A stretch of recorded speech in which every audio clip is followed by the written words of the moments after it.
가을볕이 참 좋다는 생각을 했어요.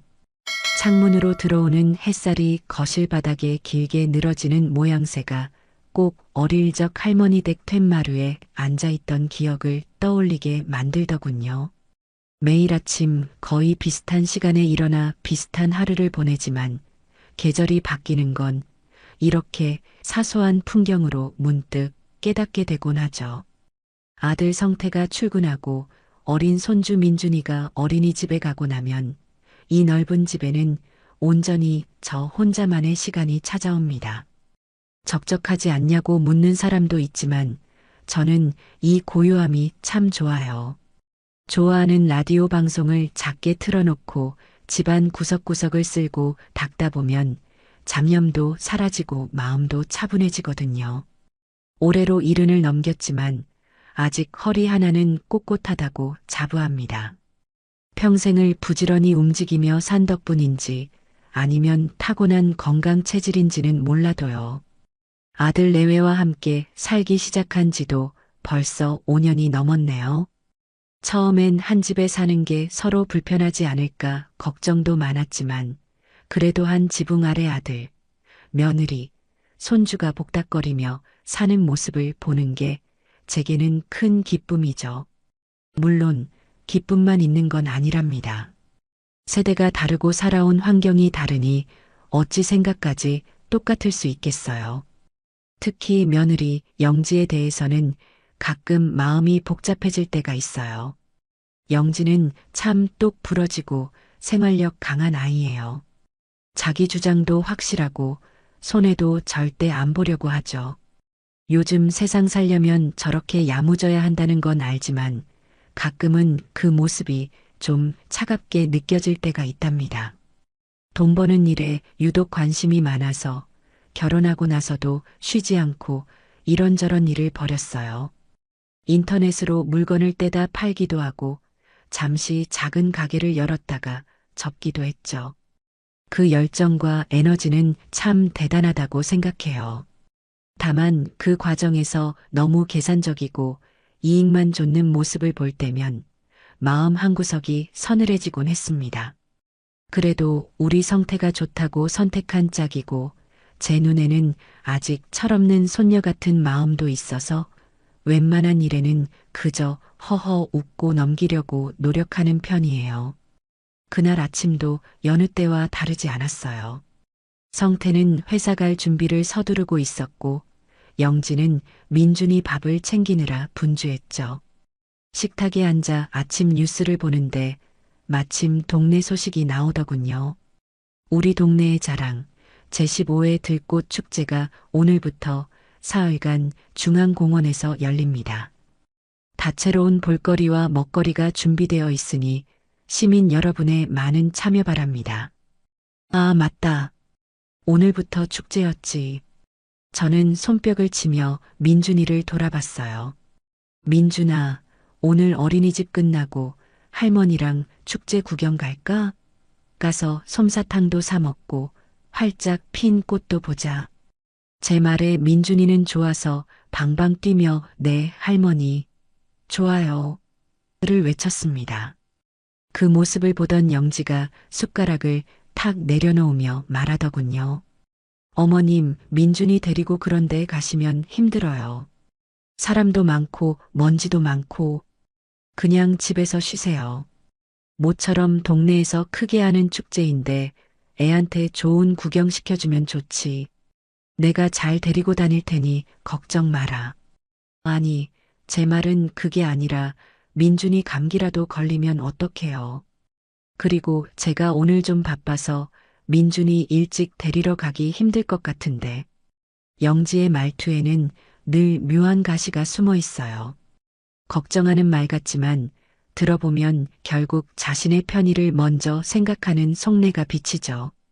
저는 그저 웃으며 대꾸했습니다. 걱정 마라. 내가 민준이 잘 씻기고 일찍 재울게. 너는 너 일 편하게 보고 와.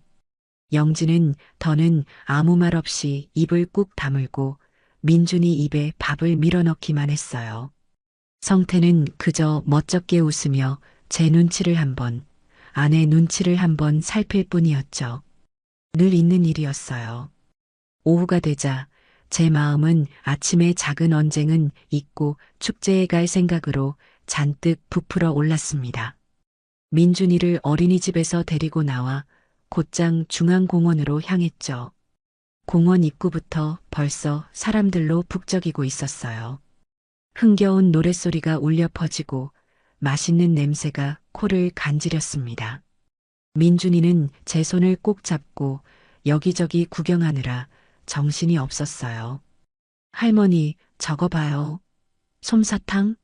아이의 손가락이 가리키는 곳에는 구름처럼 커다란 솜사탕이 뭉게뭉게 피어오르고 있었죠.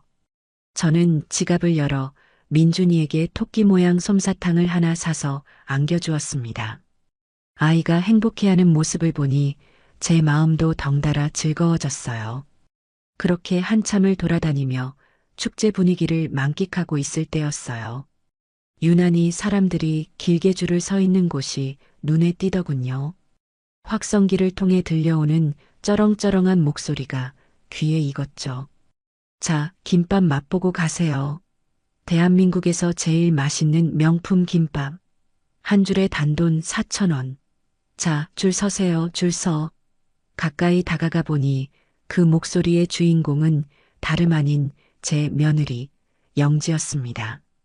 영지는 머리에 알록달록한 두건을 두르고 앞치마를 야무지게 두른 채 땀을 뻘뻘 흘리며 김밥을 말고 있었어요. 그 옆에는 명품 프리미엄 김밥이라고 삐뚤빼뚤하게 쓰인 현수막이 걸려 있었고요.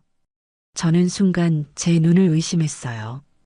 영지가 축제에서 장사를 한다는 이야기는 금시초문이었거든요. 언제 저런 걸 다 준비했나? 참 부지런하기도 하지. 처음에는 기특한 마음이 들었습니다. 저렇게 열심히 사는 모습이 예뻐 보이기도 했죠. 그런데 잠시 서서 지켜보는 동안 제 마음속에 무언가 불편한 감정이 스멀스멀 피어오르기 시작했어요. 영지의 손놀림이 어찌나 빠른지 미리 쌓아둔 밥에 무언가를 휙 올리고는 순식간에 김밥 한 줄을 말아냈습니다. 마침 제 앞에 있던 아주머니 한 분이 김밥을 사서 한 입 베어 무는 모습이 보였어요. 그런데 그 김밥의 속이 아무리 봐도 이상했습니다. 궁금증을 참지 못하고 저도 줄을 서서 기다렸어요. 민준이는 제 뒤에 숨어서 낯선 환경이 어색한지 제 옷자락만 꼭 붙잡고 있었죠. 한참을 기다려 제 차례가 되자 영지는 그제야 저를 발견하고는 얼굴이 순간 굳어지는 것 같았어요. 어머님? 여긴 어쩐 일이세요? 당황한 기색이 역력했지만 이내 아무렇지 않은 척 목소리를 가다듬더군요. 김밥 한 줄 주렴. 우리 민준이도 배고플 테니. 저는 일부러 아무것도 모르는 척 평소처럼 말하며 지갑에서 돈을 꺼냈습니다. 영지는 마지못해 김밥 한 줄을 썰어 플라스틱 용기에 담아 건넸어요. 저는 김밥을 받아들고 인적이 드문 벤치로 와서 앉았습니다. 그리고 용기 뚜껑을 열어보는 순간 저는 할 말을 잃고 말았어요. 하얀 밥 속에는 가느다란 노란 단무지 한 조각과 마치 실처럼 얇게 붙인 계란 지단 한 줄이 전부였습니다.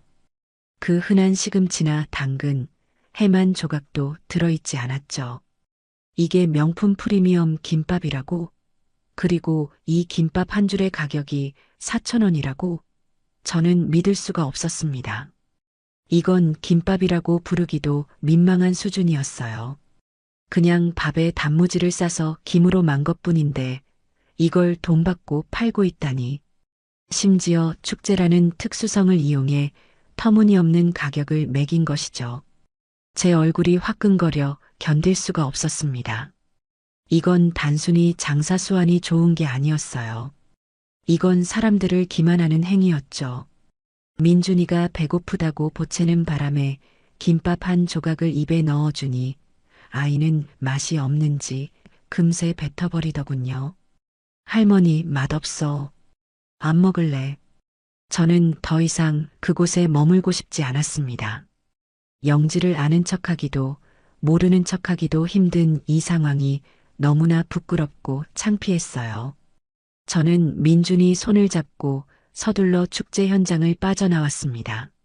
집으로 돌아오는 내내 제 머릿속은 복잡한 생각들로 가득 찼어요. 내가 이걸 어떻게 받아들여야 할까? 아들에게 먼저 말을 해야 할까? 아니면 영지를 불러 따끔하게 혼을 내야 할까? 하지만 어떤 방법을 선택하든 집안에 큰 소리가 날 것은 불 보듯 뻔했죠. 그날 저녁 영지는 파김치가 된 얼굴로 늦게 귀가했습니다. 현관문을 열고 들어서자마자 아이고 힘들어 죽겠네. 오늘 돈은 좀 벌었나 몰라. 하며 소파에 벌러덩 드러눕더군요.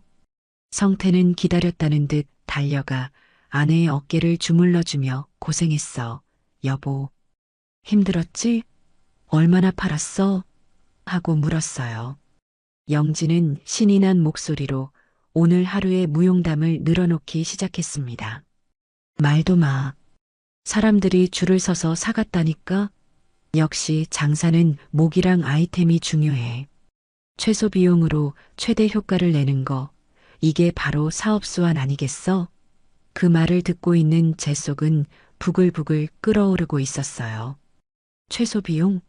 그건 비용 절감이 아니라 손님에 대한 기만이었죠. 저는 조용히 자리에서 일어나 영지에게 말했습니다. 아가, 잠깐 나 좀 보자. 할 얘기가 있단다. 제 목소리가 평소와 다르다는 걸 느꼈는지 성태와 영지는 동시에 저를 쳐다봤어요. 영지는 귀찮다는 표정을 숨기지 않고 마지못해 몸을 일으켜 저를 따라 안방으로 들어왔습니다. 저는 방문을 닫고 영지와 마주 앉았어요. 그리고 낮에 샀던 김밥 용기를 조용히 꺼내 영지 앞에 내려놓았습니다. 이거 너무한 거 아니냐? 이게 4,000원짜리 김밥이 맞니? 제 말에 영지는 용기를 한번 힐끗 보더니 이내 고개를 빳빳이 들고 대꾸하더군요. 네, 맞는데요. 뭐가 문제예요? 그 당당한 태도에 저는 잠시 할 말을 잃었습니다. 잘못을 조금이라도 인정하거나 최소한 변명이라도 할 줄 알았는데 오히려 저를 이상한 사람 취급하는 눈빛이었어요. 아가, 아무리 돈이 좋아도 이건 아니지. 어떻게 내용물이라고는 단무지 하나에 계란 쪼가리 하나 넣어놓고 4,000원을 받을 생각을 하니? 이건 사람들을 속이는 거잖니. 속이다니요? 말씀이 좀 심하시네요, 어머님. 제가 칼 들고 협박해서 사라고 했어요? 다들 자기들이 좋아서 사간 거예요. 요즘 물가가 얼마나 비싼데요? 김가, 밥가, 자릿세는 땅 파서 나와요? 어머님은 집에서 편하게 계시니까 세상 물정을 너무 모르시는 거예요. 세상 물정을 몰라서 하는 말이 아니다. 나도 평생 장사하며 너희 아버지를 도왔어. 장사의 기본은 신용이야. 이렇게 한번 속아서 사간 사람이 다음에 또 그걸 사 먹겠니? 너의 얼굴에, 우리 가족 얼굴에 먹칠하는 짓이란 걸 왜 모르니? 먹칠이요? 돈 버는 게 먹칠하는 거예요? 어머님은 그냥 제가 하는 일이 다 마음에 안 드시는 거잖아요. 안 그래요? 제가 돈 버는 게 그렇게 안 입고 오세요? 영지의 목소리는 점점 더 날카로워졌고 말투는 공격적으로 변했습니다. 안이 꼽다는 말까지 서슴없이 내뱉는 며느리의 모습에 제 가슴은 서늘하게 식어내렸어요.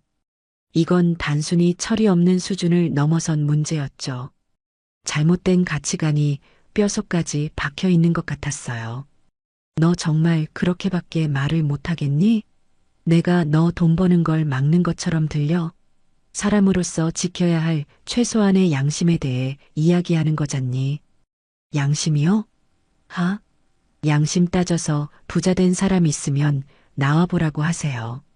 다들 이렇게 약삭빠르게 사는 세상이에요. 어머님처럼 순진하게 살면 맨날 당하기만 한다고요. 됐어요. 피곤하니까 더는 이야기하고 싶지 않네요. 앞으로 제 일에는 신경 좀 꺼주셨으면 좋겠어요. 영지는 그 말을 끝으로 저를 쏘아붙이듯 쳐다보고는 획 돌아서서 방을 나가버렸습니다. 쾅 하고 닫히는 문소리가 제 심장을 세게 내려치는 것만 같았어요. 방 안에 홀로 남겨진 저는 한동안 아무 말도 아무 행동도 할 수 없었습니다. 깊은 슬픔과 함께 설명할 수 없는 어떤 결심 같은 것이 마음속에서 단단하게 굳어지는 것을 느꼈습니다. 이건 그냥 넘어갈 문제가 아니라는 것을요. 며느리의 저 그릇된 생각을, 저 비뚤어진 마음을 반드시 바로잡아 주어야겠다고 저는 조용히 다짐했습니다. 쾅 하고 닫힌 방문은 마치 제 마음의 문이 닫히는 소리 같았어요. 한동안 그 자리에 못 박힌 듯 앉아 있었죠. 며느리가 뱉어낸 날카로운 말들이 귓가에 계속 맴돌았습니다. 어머님은 세상 물정을 너무 모르신다. 제 일에 신경 좀 꺼달라. 저를 위하는 척 걱정하는 말 속에 교묘하게 숨겨진 가시보다 차라리 이렇게 대놓고 드러내는 저기가 더 아프게 살을 파고들더군요. 이건 단순히 의견 차이가 아니었어요. 살아온 세월과 제가 지켜온 가치 전체를 부정당하는 느낌이었죠. 분하고 서러운 마음에 눈물이 핑 돌았지만 저는 입술을 굳게 깨물었습니다. 울어서 해결될 일이 아니었으니까요. 거실로 나가니 성태가 안절부절 못하며 저를 기다리고 있었어요. 방 안에서의 높은 언성이 다 들렸을 테죠. 아들은 제 눈치를 살피며 조심스럽게 입을 열었습니다. 엄마, 영지랑 무슨 일 있었어? 왜 그렇게 화가 났어? 저는 아들 얼굴을 물끄러미 바라보았어요. 제 속상한 마음을 조금이라도 알아주길 바라는 심정이었죠. 성태야, 너도 오늘 축제에서 너희 집사람이 파는 김밥 봤니? 아들은 제 질문에 고개를 작게 끄덕였습니다. 봤다는 뜻이겠죠. 그런데도 너는 아무렇지가 않았어? 밥에 단무지 하나 달랑 넣어놓고 그걸 4,000원에 파는 게 정상이라고 생각하니? 제 목소리엔 저도 모르게 원망이 섞여 나왔어요. 하지만 아들의 대답은 제 기대를 완전히 빗나갔습니다. 에이 엄마, 뭘 그런 걸 가지고 그래. 축제 때 바가지 요금은 다들 조금씩 있는 거잖아. 그리고 영지가 뭐 나쁜 마음으로 그랬겠어? 다 우리 민준이 더 좋은 거 사주고 우리 집 살림에 보탬 되려고 저렇게 열심히 사는 거지. 엄마가 영지 마음을 좀 알아줘야지. 아들의 말을 듣는 순간 가슴 한구석이 무너져 내리는 것 같았어요. 마음을 알아달라니. 저건 제 아들이 아니라 영지의 남편일 뿐이더군요. 물론 그게 당연한 이치겠지만 그래도 이건 아니었죠. 잘못된 것을 잘못되었다고 말하지 못하고 그저 아내를 감싸기에만 급급한 모습이 너무나 실망스러웠습니다. 성태야, 그건 열심히 사는 게 아니야. 그건 사람들을 속이는 거고 정직하지 못한 행동이야. 오늘 하루 돈 몇 푼 더 벌지는 몰라도 결국엔 자기 자신을 깎아먹는 짓이라고. 너는 내 아내가 그런 사람이 되길 바라니? 저는 최대한 차분하게 아들을 설득하려 애썼어요. 하지만 성태는 제 말을 이해하려 하지 않았습니다. 아니, 이해하고 싶지 않아 하는 눈치였죠. 엄마, 요즘 사람들 엄마처럼 그렇게 순진하게 안 살아. 다들 자기 목 챙기느라 바쁜 세상이야. 영지도 나름대로 다 생각이 있어서 하는 일이겠지. 그리고 젊은 사람들 장사 방식은 우리 때랑은 또 다른 거 아니겠어? 엄마가 보기엔 답답해도 그냥 좀 믿고 지켜봐 주면 안 될까? 제발 우리 집 시끄럽게 만들지 마, 응? 시끄럽게 만들지 말라. 그 말이 비수처럼 제 가슴에 꽂혔습니다. 저는 그저 집안의 어른으로서, 인생의 선배로서 잘못된 길로 가는 자식에게 바른 길을 알려주고 싶었을 뿐인데 어느새 집안의 분란을 일으키는 잔소리꾼 늙은이가 되어 있었어요. 더 이상 아들과는 말이 통하지 않겠다는 생각에 깊은 한숨만 나왔습니다. 됐다. 내가 너한테 무슨 말을 하겠니?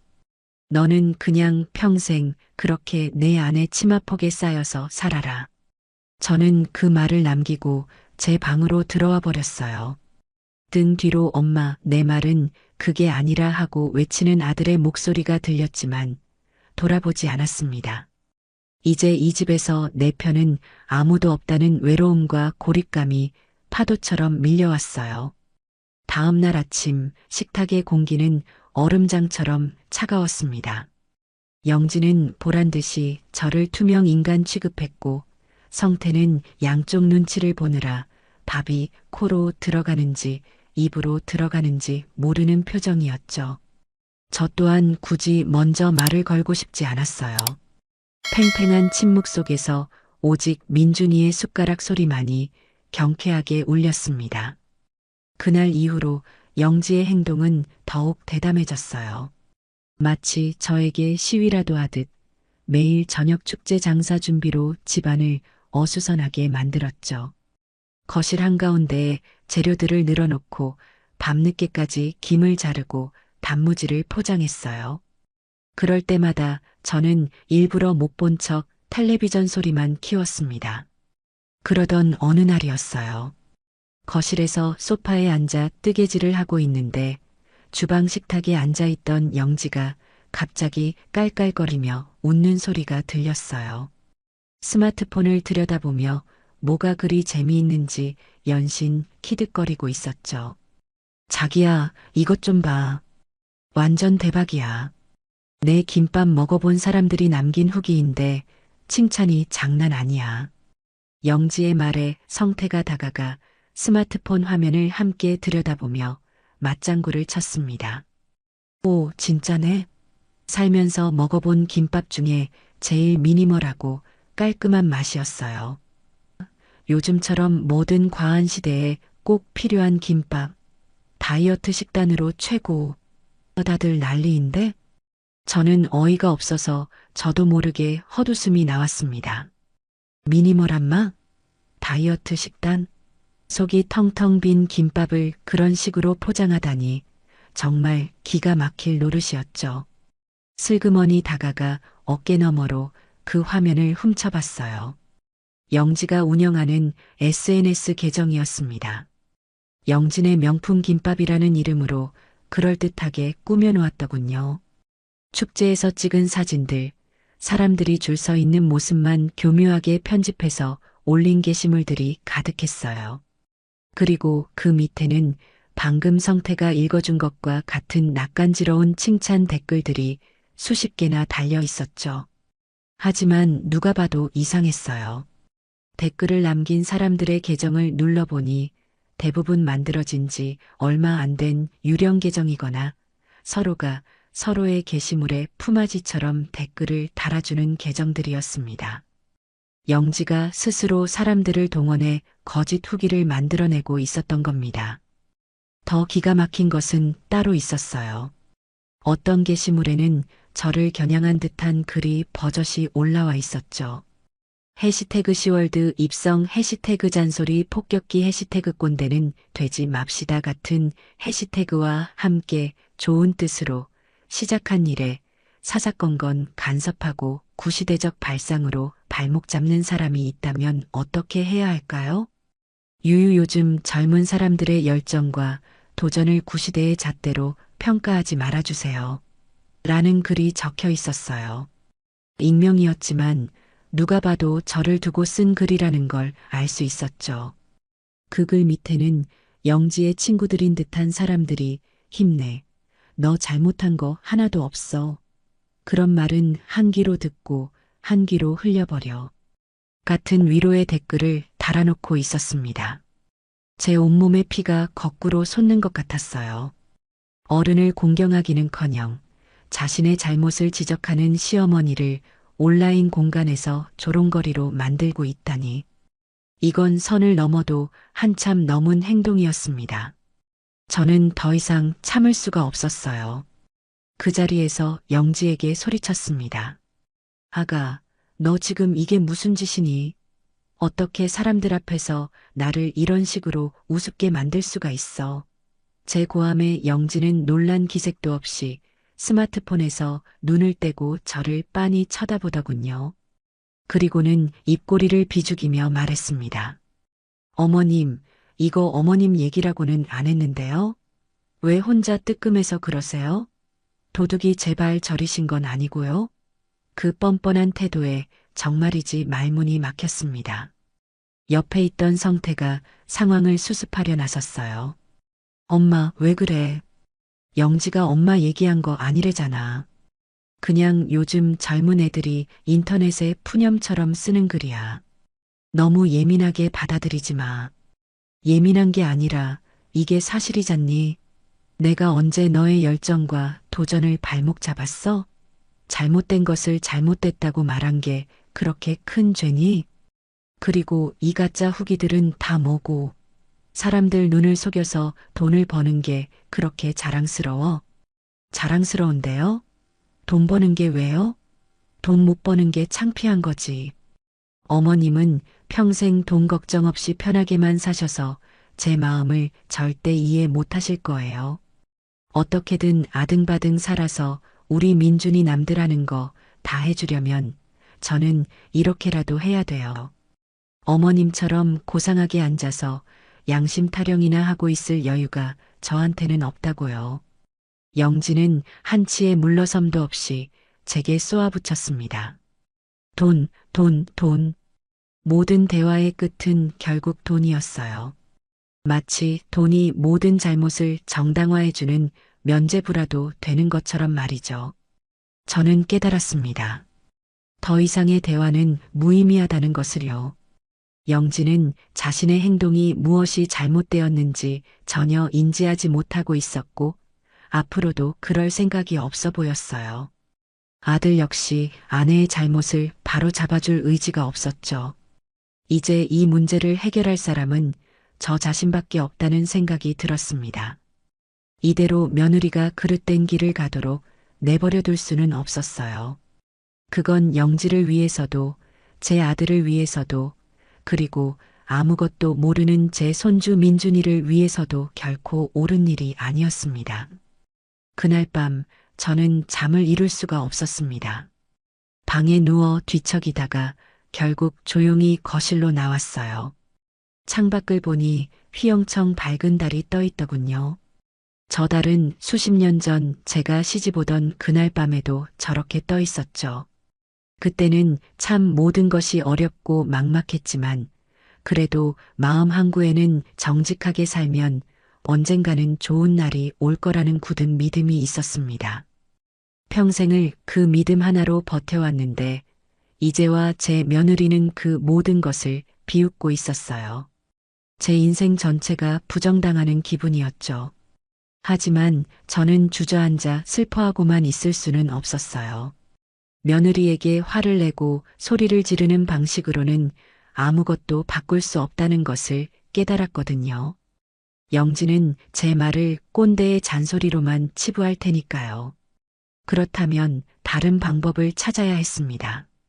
말이 아닌 행동으로 보여주는 수밖에요. 무엇이 옳은 것인지 정직하게 땀 흘려번 돈이 얼마나 값지고 단단한 것인지를 며느리의 눈으로 직접 확인하게 만들어야 했습니다. 저는 굳게 결심했어요. 이건 영지와의 싸움이 아니라 제가 평생 지켜온 가치를 지키기 위한 싸움이라고요. 그리고 그 싸움에서 저는 절대로 지지 않을 것이었습니다. 굳은 결심과 함께 맞이한 다음 날 아침, 제 마음은 오히려 비장할 만큼 차분했어요. 더 이상 며느리와의 감정적인 다툼에 에너지를 쏟고 싶지 않았죠. 어제와 같은 냉랭한 분위기 속에서 아침 식사를 마친 뒤 저는 조용히 외출 준비를 했습니다. 어디 가시게요? 무심한 척 영지가 물었지만 그 목소리에는 경계심이 살짝 묻어 있었어요. 제가 또 무슨 일을 벌일까 싶어 떠보는 것이겠죠. 바람도 쐴 겸 시장이나 한 바퀴 돌고 오려고. 저는 아무렇지 않게 대답하고 현관문을 나섰습니다. 제 목적지는 단순한 시장 구경이 아니었어요. 지금 상황을 제대로 파악하기 위한 정보 수집의 시작이었죠. 저는 평생을 이 동네에서 살았기 때문에 시장 상인들 대부분과는 안면이 있는 사이였어요. 가장 먼저 30년 넘게 한자리에서 채소를 팔고 있는 옥인의 야채 가게로 향했습니다. 가게 주인 옥이 엄마는 저를 보자마자 반갑게 맞아주었죠. 어머, 미순 언니, 어디 편찮으신 데는 없으시고요? 오랜만에 나오셨네. 저는 옥이 엄마가 건네주는 야쿠르트를 하나 받아 마시며 자연스럽게 말을 꺼냈어요. 그럼 나는 아직 쌩쌩하지. 근데 요새 동네 축제 때문에 시장이 좀 한산한가 봐. 제 말에 옥이 엄마는 기다렸다는 듯이 한숨부터 내쉬더군요. 말도 마, 언니. 축제한다고 사람들 다 거기로 쏠려서 여긴 파리만 날려. 그렇다고 축제 가서 장사하는 사람들도 다 재미 보는 건 아닌가 봐. 저는 이때다 싶어 모르는 척 물었습니다. 왜? 축제면 사람 많아서 장사 잘 되지 않아? 옥이 엄마는 목소리를 낮추며 주변을 한번 쓱 둘러보더니 제게로 바싹 다가와 속삭였어요. 언니, 혹시 들었어? 언니네 며느님도 거기서 김밥 장사한다며? 저는 고개를 끄덕였습니다. 응, 나도 구경 갔다가 봤지. 아주 야무지게 잘하더라고. 제 말에 옥이 엄마는 혀를 끌끌 차며 말했어요. 야무진 게 아니라 아주 야가 빠진 거지. 언니한테는 미안한 말이지만 동네 사람들 사이에서 벌써 말 나왔어. 김밥 속에 든 거라곤 단무지 하나밖에 없는데 그걸 4,000원씩이나 받는다고. 한번 사 먹은 사람들은 다들 학을 떼고 다시는 안 쳐다본대. 근데 처음 온 외지 사람들은 모르고 사 먹는 거지. 그런 식으로 장사하면 동네 축제 이미지만 나빠지는 거야.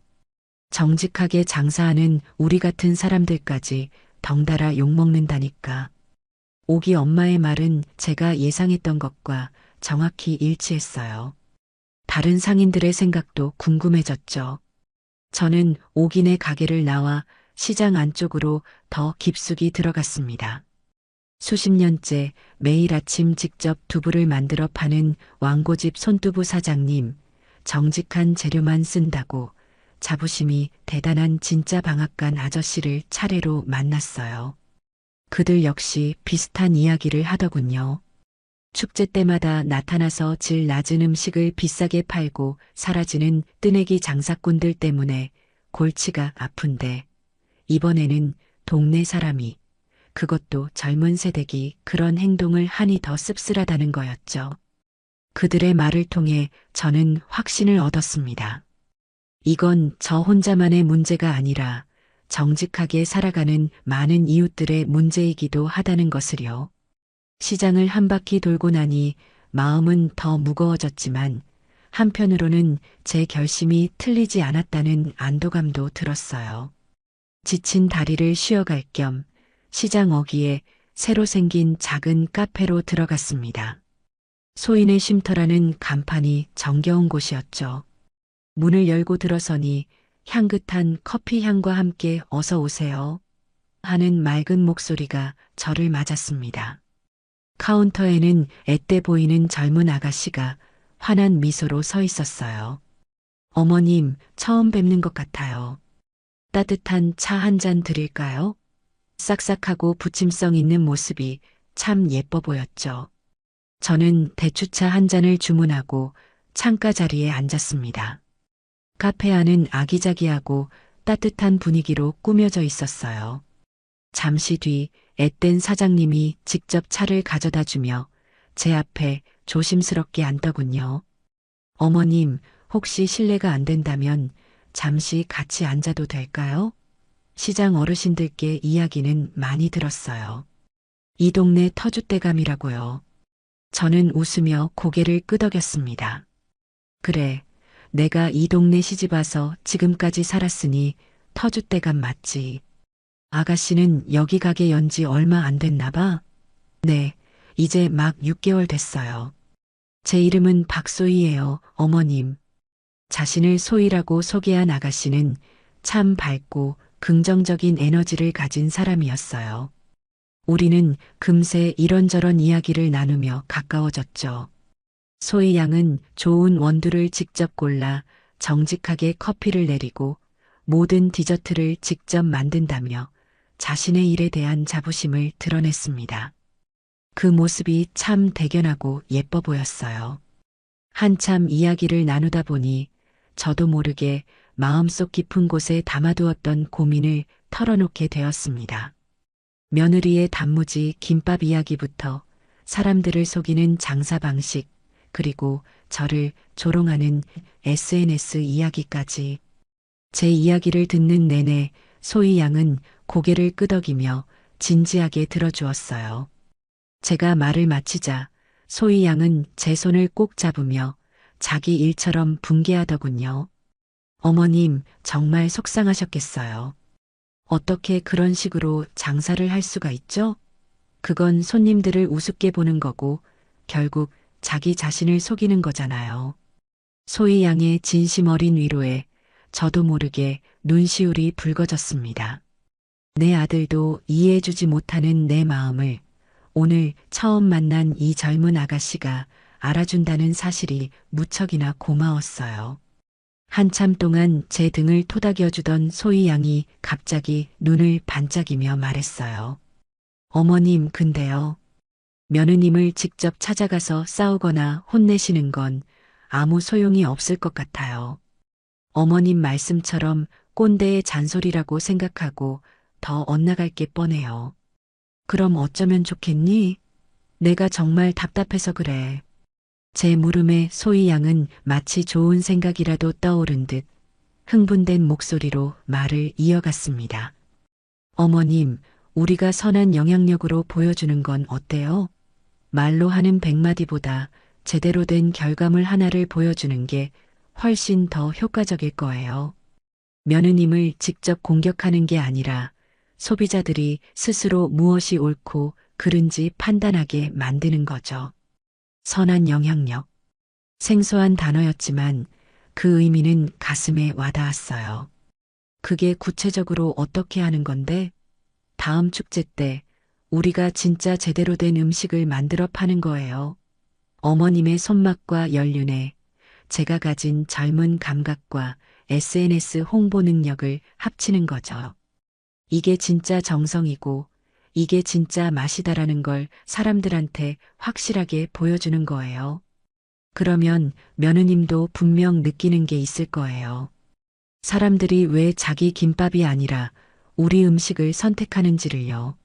소희 양의 제안은 제 머리를 망치로 한 대 꽝 하고 때리는 것 같은 충격을 주었습니다.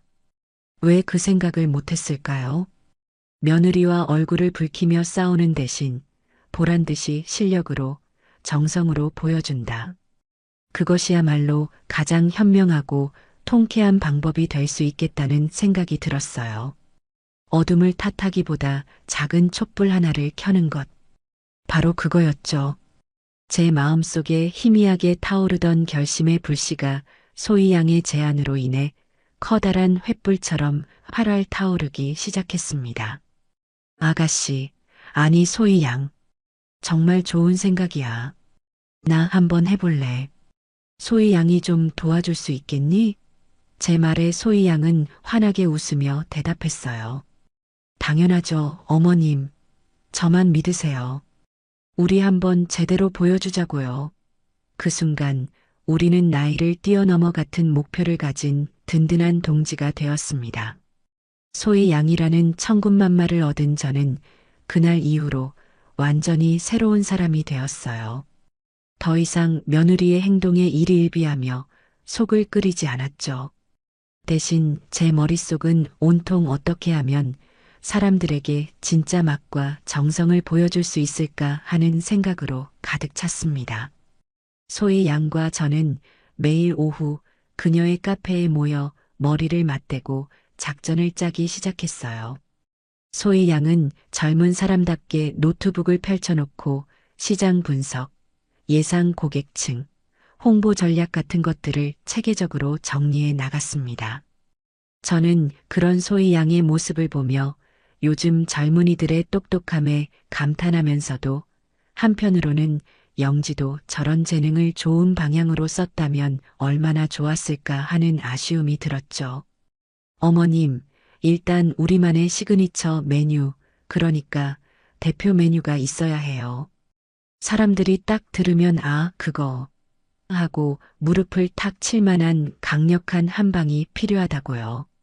소희 양의 말에 저는 깊은 고민에 빠졌습니다. 제가 평생 해온 음식들이 머릿속을 스쳐 지나갔어요. 잔치국수, 녹두전, 식혜. 다 자신 있는 음식들이었지만 며느리의 단무지 김밥에 맞설 만한 상징적인 메뉴는 역시 김밥이어야 한다는 생각이 들었습니다. 가짜 김밥에게 진짜 김밥의 맛이 무엇인지 제대로 보여줘야 했으니까요. 그날 밤 저는 잠든 가족들을 뒤로하고 안방 장롱 깊숙한 곳을 뒤지기 시작했어요. 먼지 쌓인 옷상자들을 몇 개 드러내자 마침내 제가 찾던 낡은 오동나무 상자가 모습을 드러냈습니다. 상자를 열자 세월의 흔적이 고스란히 묻어나는 낡은 공책 한 권이 눈에 들어왔죠. 바로 돌아가신 제 친정 어머니께서 평생을 식당을 운영하며 손으로 직접 기록하신 요리 비법 노트였습니다. 한 장 한 장 넘길 때마다 어머니의 땀과 정성이 고스란히 느껴지는 것 같았어요. 달고 다른 종이 위에는 삐뚤빼뚤한 글씨로 각종 양념의 황금 비율, 재료를 손질하는 비법, 손님을 대하는 마음가짐 같은 것들이 빼곡하게 적혀 있었죠. 이건 단순한 요리책이 아니었어요. 제게는 어머니의 유산이자 제가 살아온 정직한 삶의 뿌리 그 자체였습니다.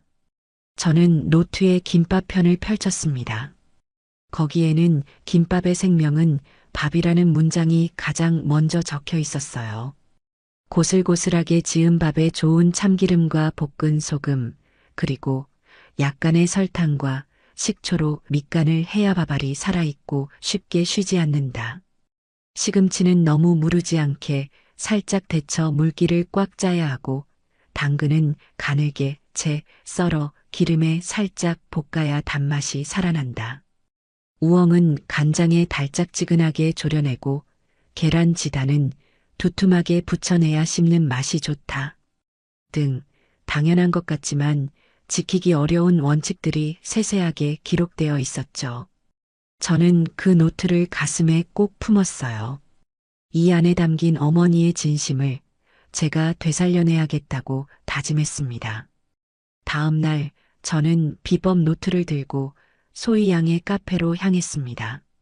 제 노트를 본 소희 양은 눈을 동그랗게 뜨고 감탄했어요. 우와, 어머님, 이건 거의 문화재 수준인데요? 정말 대단해요. 우리는 함께 노트를 들여다보며 어머니의 진심 김밥 프로젝트를 구체화하기 시작했습니다. 노트에 적힌 대로 최고의 재료를 구하기 위해 함께 새벽 시장을 돌며 발품을 팔았어요. 시금치는 흙냄새가 진하게 나는 노지 시금치로, 당근은 색이 선명하고 단단한 것으로, 단무지는 공장에서 나온 것이 아닌 시장 골목에서 직접 물을 절여 만드는 할머니의 수제 단무지를 골랐습니다. 계란도 아는 분을 통해 양계장에서 막 나은 신선한 유정란을 구했죠. 영지가 원가를 줄이기 위해 재료를 하나씩 뺄 때 우리는 오히려 최고의 재료를 하나씩 더하는 정반대의 길을 선택한 겁니다.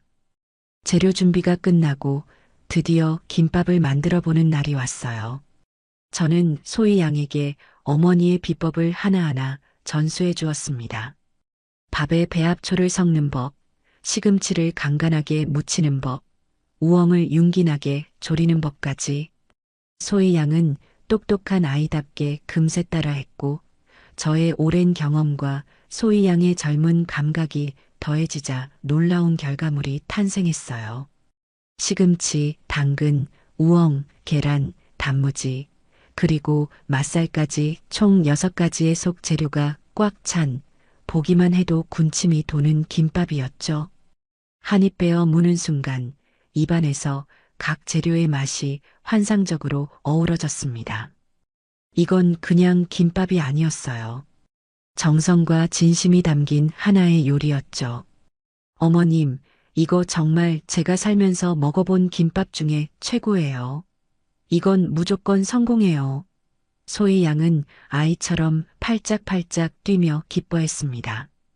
우리의 김밥이 완성되자 소희 양은 곧바로 다음 단계로 넘어갔어요. 어머님, 우리 둘만의 힘으로는 부족해요. 이 축제를 진정한 동네 잔치로 만들기 위해서는 뜻을 같이 하는 분들이 더 필요해요. 소희 양은 자신의 카페에 찾아오는 젊은 사장님들에게, 저는 시장에서 오랫동안 알고 지낸 상인들에게 우리의 계획을 알리기 시작했습니다. 처음에는 다들 반신반의하는 눈치였어요. 괜히 나섰다가 시끄러운 일에 휘말리기 싫다는 사람도 있었죠. 하지만 우리가 만든 어머니의 진심 김밥을 맛보여주고 우리의 진심을 설명하자 사람들의 마음이 조금씩 움직이기 시작했습니다. 가장 먼저 동참 의사를 밝힌 것은 왕고집 손두부 사장님이었어요. 안 그래도 축제 때마다 양심 없이 장사하는 사람들 때문에 속이 상했는데 김 여사님이 이렇게 나서주시니 제가 힘을 보태야죠. 우리 국산 콩으로 만든 뜨끈한 순두부로 사람들에게 진짜 고소한 맛이 뭔지 보여줍시다. 그 뒤를 이어 매일 아침 신선한 닭으로만 닭강정을 튀기는 총각내 닭강정 사장도 합류했습니다. 저도 껴주세요. 냉동 닭으로 만든 퍽퍽한 닭강정이랑은 차원이 다른 맛을 보여드리겠습니다. 그렇게 떡볶이 가게 아주머니, 수제, 어묵가게 아저씨까지 정직하게 장사를 해오던 동네 상인들이 하나둘씩 우리 편이 되어 주었어요. 우리는 스스로를 정직한 먹거리 연대라고 이름 붙였습니다. 혼자라고 생각했던 외로운 싸움이 어느새 든든한 동지들과 함께하는 즐거운 축제가 되어가고 있었습니다. 소희 양의 카페에 모인 우리는 다음 축제 때 선보일 각자의 메뉴를 점검하고 부스를 어떻게 꾸밀지 의논하며 웃음꽃을 피웠습니다. 저는 그 모습을 흐뭇하게 바라보며 이것이 바로 제가 사람들에게 그리고 제 며느리에게 보여주고 싶었던 진짜 장사의 모습이라는 것을 깨달았습니다.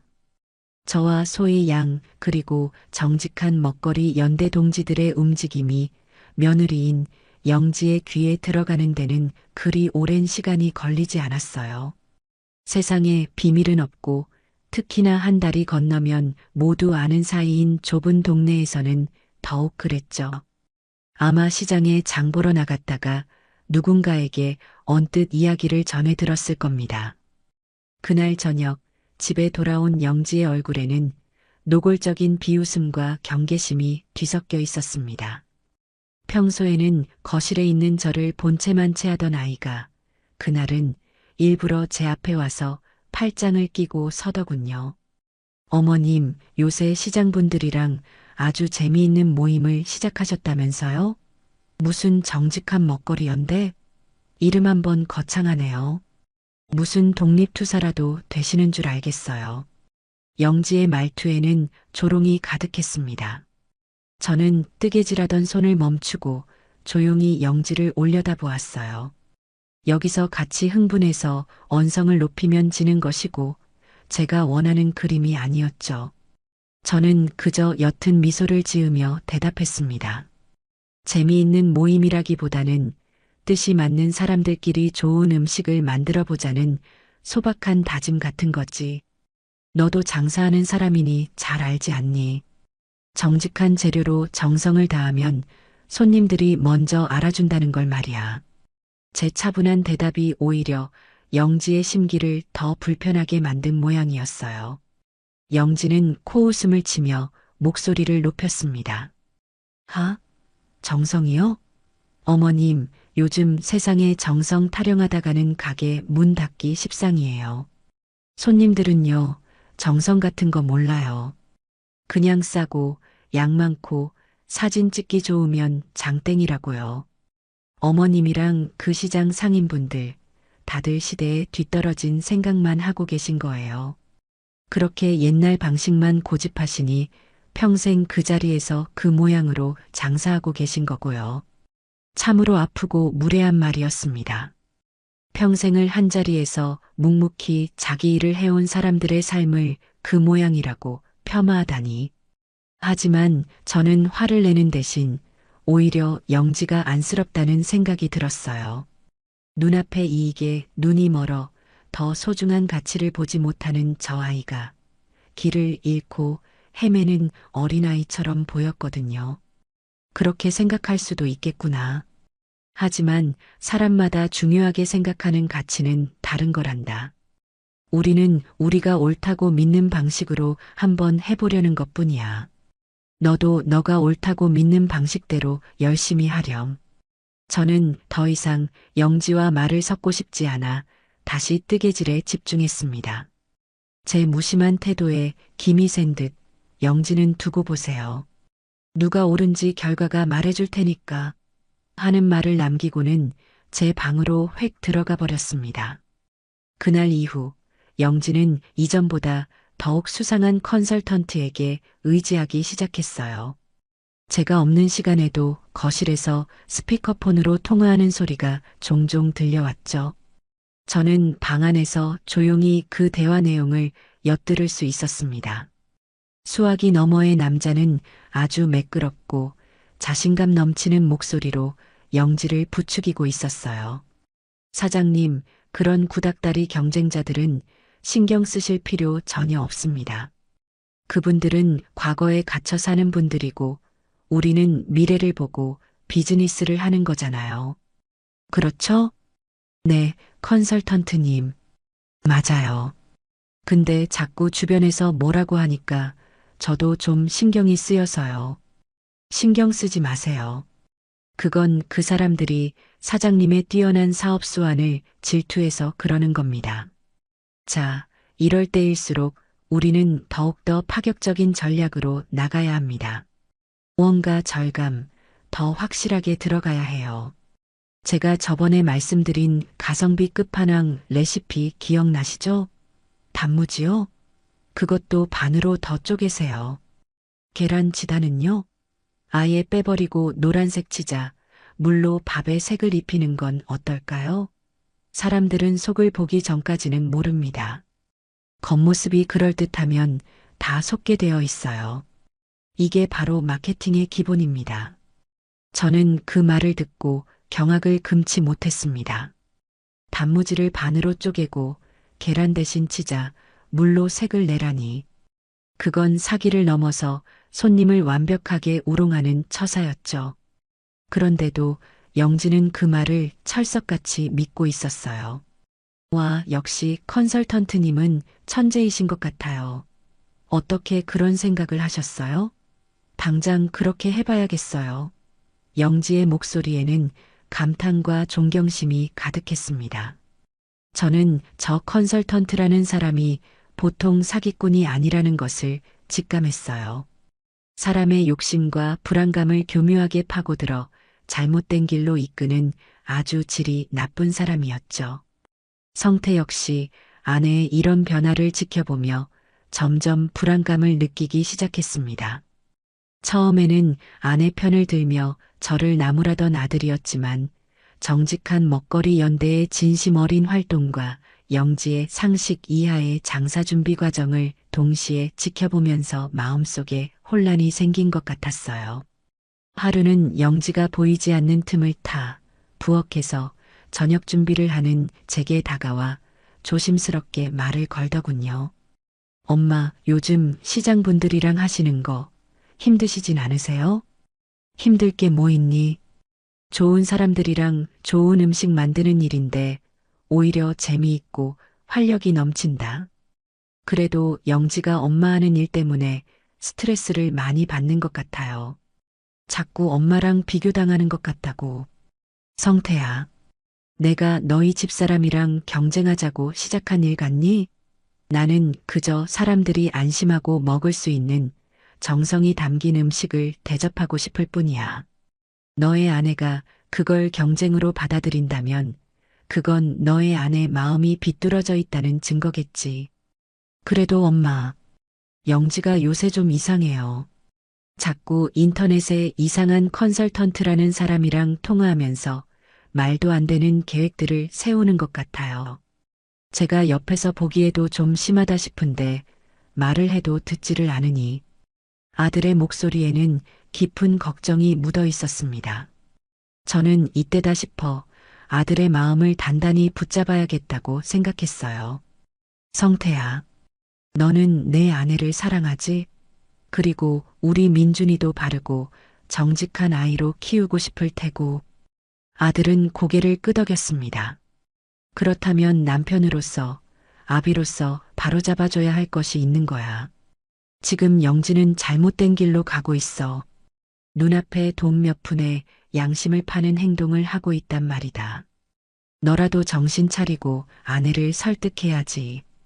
언제까지 그렇게 아내 눈치만 보면서 끌려다닐 거니?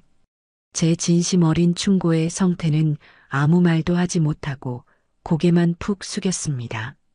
그날 밤 안방에서 성태와 영지가 다투는 소리가 들려왔어요. 아마 성태가 용기를 내어 영지에게 한마디 한 모양이었죠. 여보, 당신 정말 이대로 괜찮은 거야? 엄마가 하시는 것 좀 봐. 동네 사람들 다 엄마 칭찬하고 응원하는데 당신은 자꾸 이상한 방법으로만 가려고 하잖아. 내가 봐도 그 김밥은 너무 심했어. 컨설턴트라는 사람 말만 듣지 말고 우리 좀 정직하게 해보면 안 될까? 뭐, 정직하게? 너 지금 누구 편드는 거야? 내가 이렇게까지 하는 게 다 누구 때문인데. 너가 벌어다 주는 돈으로 우리 민준이 학원 하나 제대로 보낼 수 있을 것 같아? 내가 이렇게 악착같이 벌어야 이 집이 굴러가는 거 아니냐고. 근데 이제 와서 너까지 우리 엄마 편을 들어? 너 정말 나한테 실망이다. 그런 뜻이 아니잖아. 돈 버는 건 좋은데 방법이 틀렸다는 거지. 왜 내 말을 그렇게 들어?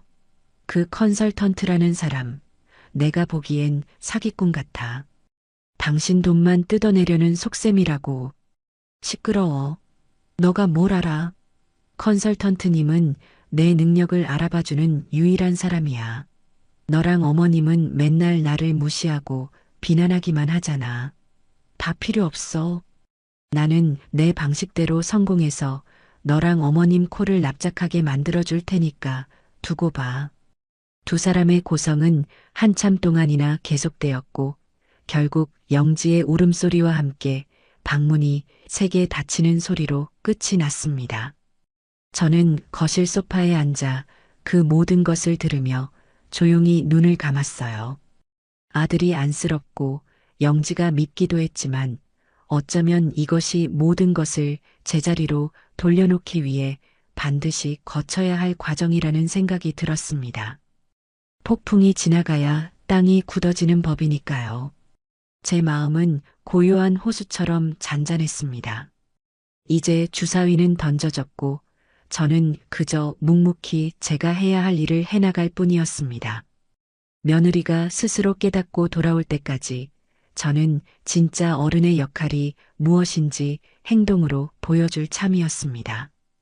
다음 축제가 열리기 정확히 일주일 전 우리 정직한 먹거리 연대는 비장의 무기를 먼저 선보이기로 했어요. 바로 미리 보기 시식회였죠.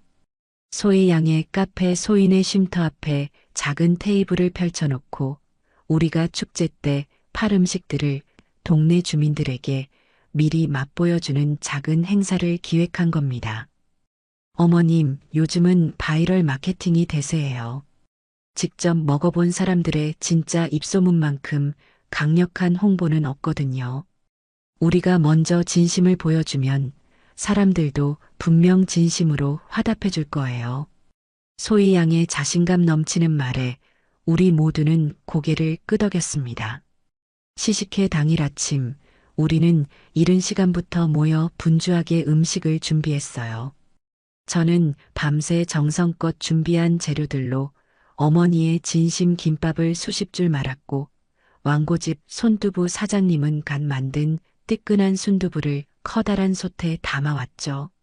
총각내 닭강정 사장은 달콤하고 바삭한 닭강정을 산더미처럼 튀겨왔고 떡볶이 가게 아주머니의 매콤달콤한 옛날 떡볶이까지 테이블 위는 금세 먹음직스러운 음식들로 가득 찼습니다.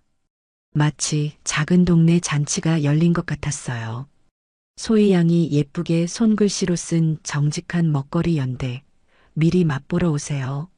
라는 팻말을 내걸자 지나가던 동네 사람들이 하나둘씩 호기심을 보이며 모여들기 시작했습니다. 어머, 이게 다 뭐예요? 공짜로 주는 거예요? 네, 어르신. 마음껏 드셔보세요. 저희가 이번 들꽃 축제 때 선보일 음식들이랍니다. 맛이 어떤지 평가도 좀 해주시고요. 소희 양의 상냥한 목소리에 사람들은 수줍게 웃으며 음식을 맛보기 시작했어요. 그리고 잠시 후 여기저기서 감탄사가 터져 나왔습니다. 이야, 이 김밥 정말 실하네. 요즘 이런 김밥 보기 힘든데 옛날에 우리 엄마가 싸주시던 바로 그 맛이야. 한 아주머니의 칭찬에 제 어깨가 으쓱해졌죠. 사장님, 이 닭강정은 식어도 이렇게 바삭하고 맛있어요? 비법이 뭐예요? 젊은 학생들은 연신 사진을 찍으며 감탄했고 아이들은 순두부가 고소하다며 한 그릇을 뚝딱 비워냈습니다. 사람들의 얼굴에는 맛있는 음식을 먹는 순수한 행복감이 가득했어요. 돈을 받지 않았지만 저희는 그 미소만으로도 이미 큰 보상을 받은 기분이었죠. 소희 양은 그 기회를 놓치지 않았습니다. 한 손에는 스마트폰을 들고 시식회 현장을 실시간으로 촬영하며 사람들과 인터뷰를 했어요. 어머님, 오늘 드셔보신 김밥 어떠셨어요? 말도 마, 최고였어. 내가 축제 첫날 바로 달려가서 팔아줄게. 소희 양은 이런 생생한 반응들을 그대로 동네 사람들이 자주 이용하는 온라인 커뮤니티와 자신의 SNS에 올렸습니다. 정성스럽게 찍은 음식 사진과 함께 우리 정직한 먹거리 연대가 뭉치게 된 사연, 그리고 각 가게 사장님들의 정직한 장사 철학에 대한 이야기를 진솔하게 담아냈죠. 반응은 폭발적이었습니다. 게시물은 순식간에 수백 개의 좋아요를 받았고 응원의 댓글들이 쉴 새 없이 달리기 시작했어요. 와, 정말 멋진 분들이시네요. 요즘 세상에 저렇게 양심적으로 장사하시는 분들이 있다니 감동입니다. 지난번 축제 때 이상한 김밥 사 먹고 기분만 상했는데 이번엔 무조건 여기로 가야겠어요. 우리 동네의 자부심입니다. 돈으로 혼쭐 내드립시다. 같은 뜨거운 반응들이었죠. 이것이 바로 소희 양이 말한 선한 영향력의 힘이었습니다. 우리는 억지로 홍보하지 않았어요. 그저 우리의 진심을 보여주었을 뿐인데 사람들이 먼저 알아주고 자발적으로 우리의 홍보대사가 되어준 것이죠. 이 모든 상황을 며느리인 영지도 똑똑히 지켜보고 있었습니다. 아마 동네 커뮤니티에 올라온 글과 영상을 통해 우리의 시식회 소식을 접했을 겁니다.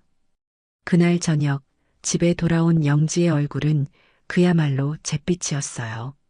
불안과 초조함, 그리고 분노가 뒤섞인 복잡한 표정이었죠.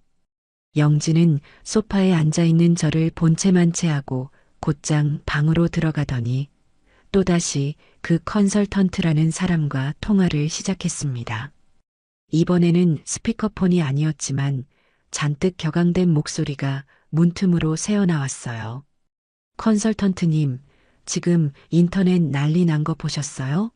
시어머니가 동네 상인들이랑 작당하고 제 장사를 방해하려고 해요. 무슨 시식회까지 열어서 사람들한테 공짜로 음식을 뿌렸다니까요. 저 이제 어떡해요? 이러다 저 완전 망하는 거 아니에요? 영지의 목소리는 거의 울먹임에 가까웠어요. 수화기 너머로 컨설턴트의 능글맞은 목소리가 작게 들려왔습니다. 그는 오히려 이런 상황을 즐기는 듯 영지를 더욱 위험한 길로 내몰고 있었어요. 사장님, 진정하세요. 이건 위기가 아니라 기회입니다. 노이즈 마케팅이라고 들어보셨죠? 논란의 중심에 서게 된 걸 오히려 역이용해야 합니다. 그럴수록 사람들의 관심은 사장님에게 더 쏠리게 되어 있어요. 구시대적인 진심 타령에 맞설 우리만의 충격 요법이 필요한 시점입니다. 충격 요법이요? 그게 뭔데요? 사람들의 시선을 단번에 사로잡을 만한 비주얼 쇼크를 선사하는 겁니다. 맛은 중요하지 않아요. 오로지 사진빨만 잘 받으면 됩니다. 예를 들면 인간의 혀로는 상상할 수 없는 색깔의 음료수 같은 거요. 파란색, 초록색, 보라색. 보기만 해도 눈이 아플 정도의 원색적인 음료를 만드는 겁니다. 사람들은 그 기괴한 색깔에 끌려 사진을 찍을 거고 그걸 SNS에 올리겠죠. 맛이 없다는 후기는 중요하지 않아요. 일단 화제가 되는 게 먼저입니다. 제가 싸구려 식용색소랑 첨가물 파는 곳을 알려드릴 테니 당장 준비에 들어가세요. 저는 그 대화를 엿들으며 온몸에 소름이 돋았습니다. 이제는 사람을 속이는 것을 넘어 사람의 건강까지 위협하는 지경에 이른 겁니다. 저건 장사가 아니었어요. 명백한 범죄 행위에 가까웠죠. 잠시 후 통화를 마친 영지가 방에서 나왔습니다. 그녀의 눈은 이전의 불안감 대신 도끼 어린 광기로 번들거리고 있었어요. 마치 벼랑 끝에 몰린 사람이 마지막 발악을 하는 것처럼 보였죠. 그날 밤 영지는 인터넷으로 주문한 정체불명의 가루들과 액체들을 부엌 식탁에 늘어놓고 무언가를 만들기 시작했습니다. 파란색, 빨간색, 노란색의 인공 색소들이 물과 섞이자 상식적으로는 음식이라고 할 수 없는 끔찍한 색의 액체들이 만들어졌어요. 달콤해야 할 시럽에서는 역한 화학약품 냄새가 진동했습니다. 그 모습을 지켜보던 성태가 더 이상 참지 못하고 영지의 앞을 막아섰습니다. 여보, 당신 지금 제정신이야? 이게 대체 뭐야? 이걸 지금 사람들이 마실 음료라고 만드는 거야? 당장 그만두지 못해. 성태의 목소리는 분노로 떨리고 있었어요. 하지만 영지는 눈 하나 깜짝하지 않고 남편을 쏘아보았습니다. 비켜. 너가 뭘 안다고 소리야? 이건 내 사업이야. 내 일이라고. 성공을 코앞에 두고 있는데 너까지 내 발목을 잡지 마. 성공? 이런 걸 팔아서 성공하면 그게 무슨 의미가 있는데. 이건 사람들을 병들게 하는 짓이야. 당신 정말 돌이킬 수 없는 강을 건너려는 거야? 제발 정신 차려, 여보. 정신은 너나 차려. 나한테 이래라 저래라 하지 말고 그냥 어머님이랑 똑같이 방에 들어가서 구경이나 해. 나는 내 방식대로 성공할 거니까. 두 사람의 격렬한 싸움 끝에 성태는 결국 영지를 이기지 못했습니다. 아들은 깊은 절망과 무력감에 휩싸인 채 자신의 방으로 들어가 버렸어요. 부엌에는 홀로 남은 영지가 악에 받친 표정으로 끈적하고 기괴한 색의 액체들을 플라스틱 병에 담고 있었습니다. 그 모습은 마치 스스로를 파멸로 이끄는 독약을 제 손으로 만들고 있는 마녀처럼 보였습니다. 저는 그 광경을 차마 끝까지 지켜볼 수가 없어서 조용히 제 방으로 들어와 문을 닫았습니다. 이제 며칠 뒤면 축제가 시작될 겁니다. 그리고 그날 영지는 자신이 뿌린 씨앗이 어떤 열매를 맺게 되는지 아주 혹독하게 깨닫게 될 것이었습니다. 마침내 들꽃 축제의 날이 밝았습니다. 아침부터 공기는 축제의 열기로 들떠 있었지만 우리 집안의 공기는 그 어느 때보다 무겁고 차갑게 가라앉아 있었죠. 영지는 새벽부터 일어나 부산을 떨며 짐을 챙겼고 성태는 그런 아내를 못마땅한 눈으로 지켜볼 뿐 아무 말도 하지 않았습니다. 저는 그저 묵묵히 제 준비를 할 뿐이었어요. 오늘을 위해 함께 힘을 모아준 정직한 먹거리 연대 동지들의 얼굴을 떠올리며 마음을 다잡았습니다. 오늘은 단순히 음식을 파는 날이 아니었어요. 우리가 지켜온 가치와 신념이 옳았다는 것을 증명해 보이는 날이었으니까요. 축제가 열리는 중앙공원에 도착하니 이미 수많은 인파로 발 디딜 틈이 없었습니다. 우리는 미리 배정받은 자리에 부스를 설치하기 시작했어요. 정직한 먹거리 연대라는 이름 아래 제 어머니의 진심 김밥, 왕고집 손두부, 총각내 닭강정, 그리고 떡볶이 가게가 나란히 자리를 잡았습니다. 우리는 소희 양의 감각적인 디자인에 따라 통일감 있고 깔끔한 현수막을 내걸었죠. 어머니의 손맛 그대로 진심을 담았습니다. 라는 문구가 따뜻한 글씨체로 적혀 있었어요. 부스 앞에는 갓 만든 음식들을 정갈하게 진열해 놓았습니다. 고소한 참기름 냄새, 매콤달콤한 떡볶이 냄새, 바삭한 닭강정 튀기는 냄새가 어우러져 사람들의 발길을 자연스럽게 끌어당겼죠. 그리고 우리 부스에서 대각선으로 멀지 않은 곳에 영지의 부스가 자리를 잡았습니다. 일부러 그렇게 배치한 것인지 우연인지는 몰라도 두 부스의 모습은 극명한 대조를 이루었어요. 영지의 부스에는 상상 초월, 우주 최강 마성의 김밥, 갤럭시 에이드라는 요란하고 정신 사나운 현수막이 걸려 있었습니다. 테이블 위에는 속이 거의 보이지 않게 꽁꽁 말아놓은 김밥 몇 줄과 함께 보기만 해도 눈이 아플 정도의 새파란색, 새빨간색 액체가 담긴 플라스틱 병들이 즐비하게 늘어서 있었죠. 영지는 머리에 반짝이는 머리띠까지 하고 손에 마이크를 든 채 쉴 새 없이 소리를 질러댔습니다. 자, 맛없으면 환불. 세상에 없던 바로 그 맛. 인싸라면 무조건 먹어야 하는 갤럭시 에이드. 사진 찍어서 SNS에 올리면 핵인싸 등급. 하지만 영지의 필사적인 외침에도 불구하고 사람들의 반응은 싸늘했어요.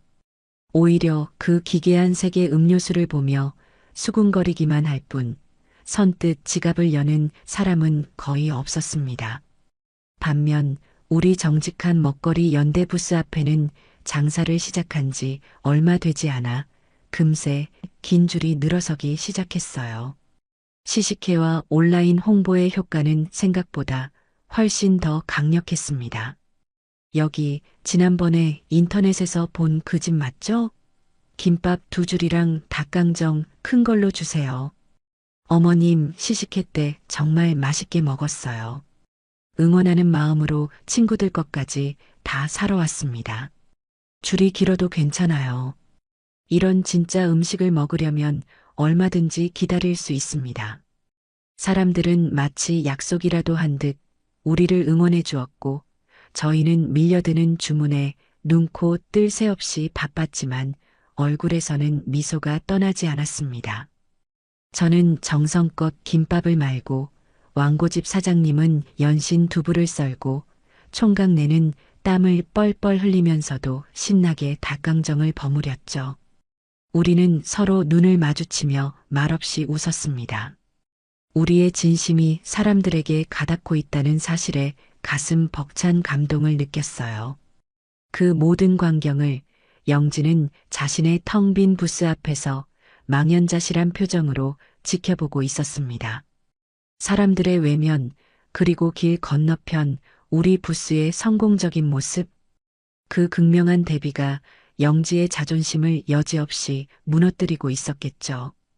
영지의 얼굴은 시간이 지날수록 점점 더 굳어갔고 마이크를 잡은 손은 하얗게 질려 있었습니다. 바로 그때였어요. 영지에게는 마지막 희망의 동아줄처럼, 그리고 저에게는 올 것이 왔다는 신호처럼 한 가족이 영지의 부스로 다가갔습니다. 어린 아들의 손을 잡은 젊은 부부였죠. 아이는 영지의 테이블에 놓인 새파란 갤럭시 에이드를 보더니 신기한 듯 눈을 반짝이며 엄마를 졸랐습니다. 엄마, 나 저거 사주세요. 저 파란색 물 마시고 싶어요. 아이 엄마는 잠시 망설이는 듯 했지만 계속 보채는 아이를 이기지 못하고 결국 지갑을 열었습니다. 아가, 이거 색깔이 좀 이상한데 정말 괜찮겠어? 네, 괜찮아요. 빨리요. 영지는 그날의 첫 손님에게 최대한 밝은 미소를 지어 보이며 파란색 음료가 담긴 병을 건넸습니다. 아이는 신이 나서 그 음료를 받아들고는 곧장 빨대를 꽂아 한 모금 크게 빨아들였어요. 그리고는 인상을 찡그리더군요. 엄마, 이거 이상한 맛 나. 맛없어. 하지만 이미 돈을 냈기에 아이 엄마는 그냥 마셔. 내가 사달라고 했잖아. 하고는 아이 손에 음료를 쥐어준 채 다른 곳으로 발걸음을 옮겼습니다. 그리고 약 20분쯤 지났을까요? 축제 현장의 소란 속에서 유난히 날카로운 여자의 목소리가 들려왔습니다. 여기요. 아까 여기서 파란색 음료수 사간 사람인데요. 조금 전 그 아이의 엄마였습니다. 그녀는 잔뜩 화가 난 얼굴로 영지의 붓으로 삿대질하며 다가오고 있었어요.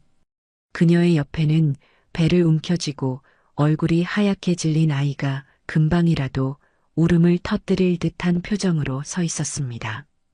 당신, 대체 이 음료수에다 뭘 탄 거야? 우리 애가 이거 마시고 나서부터 계속 배가 아프다고 하잖아. 얼굴이 완전 새하얘졌다고.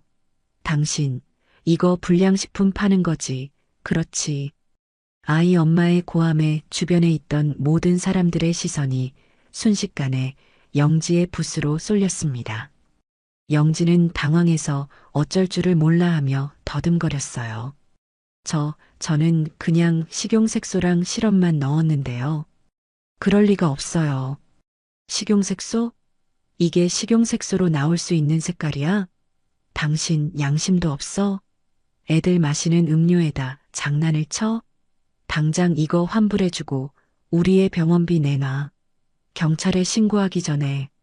아이 엄마의 분노는 극에 달했고 주변 사람들 역시 저것 봐. 내가 그럴 줄 알았어. 어떻게 저런 걸 팔 생각을 하지? 완전 사기꾼이네. 하며 영지를 향해 비난을 쏟아내기 시작했습니다. 바로 그때 퇴근하고 아내를 응원하러 온 것인지 성태가 그 현장에 도착했습니다.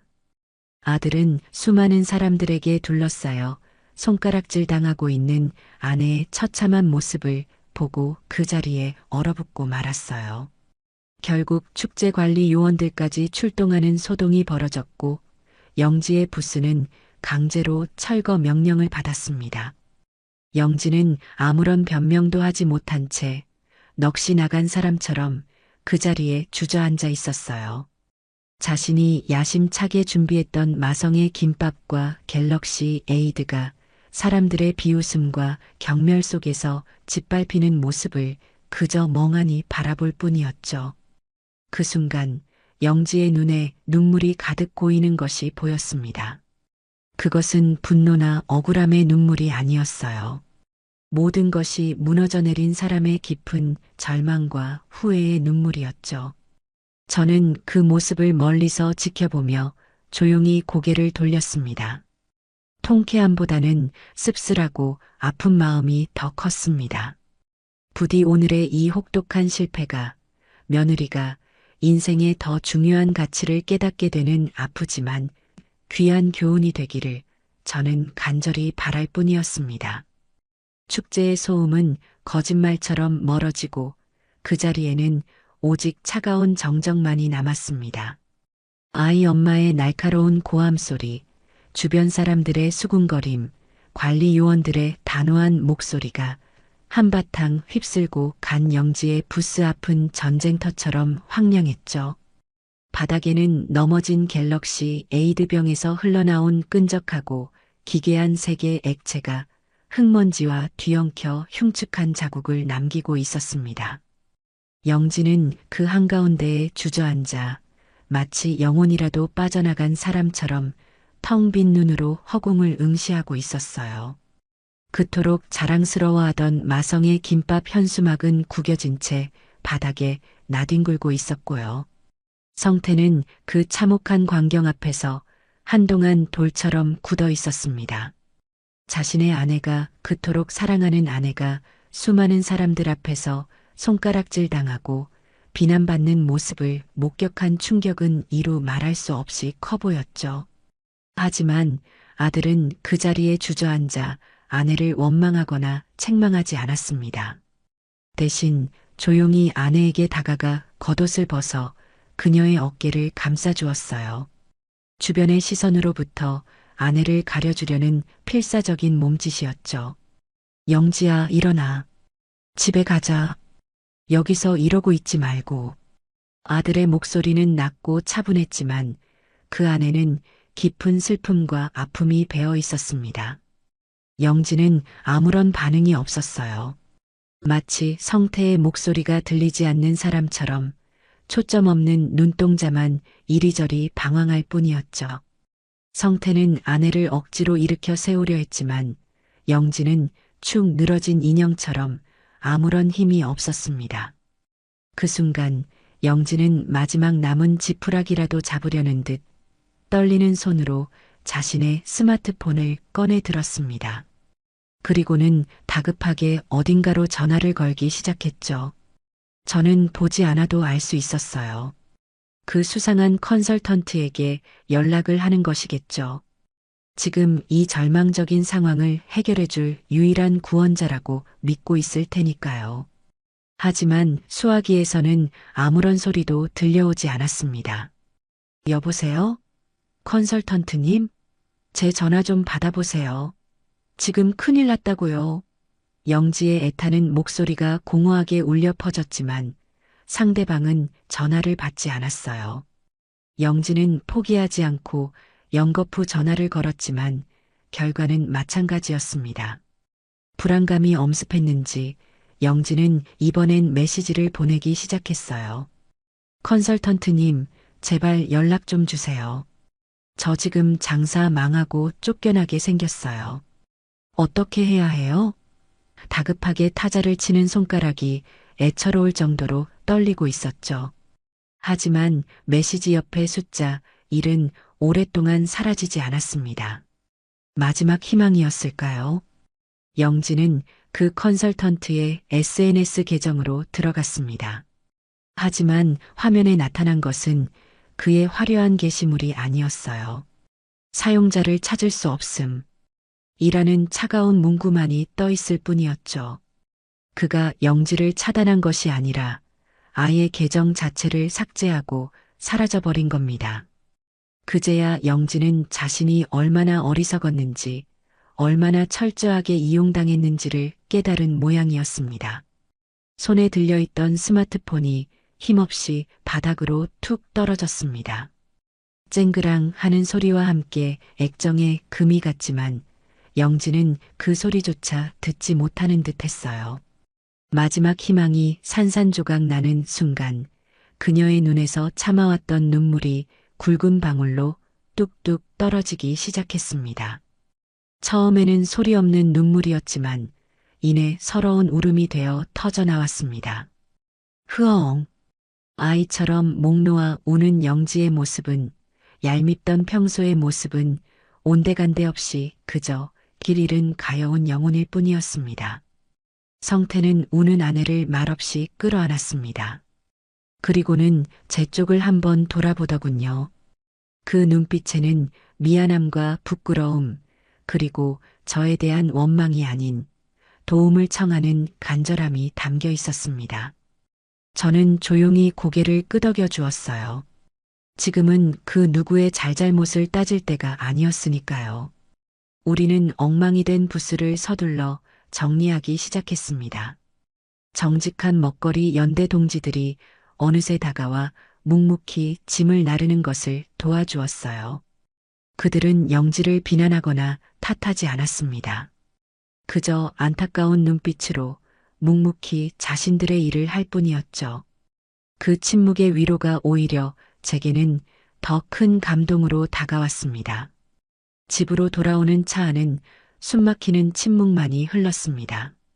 저는 뒷자리에 앉아 창밖의 풍경만 바라보았고 성태는 무거운 표정으로 운전대를 잡고 있었죠. 조수석에 앉은 영지는 고개를 창문에 기댄 채 미동도 없이 눈물만 흘리고 있었습니다.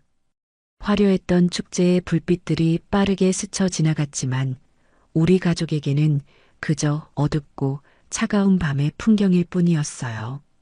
집에 도착하자마자 영지는 신발도 제대로 벗지 않은 채 곧장 자신의 방으로 들어가 문을 잠가버렸습니다.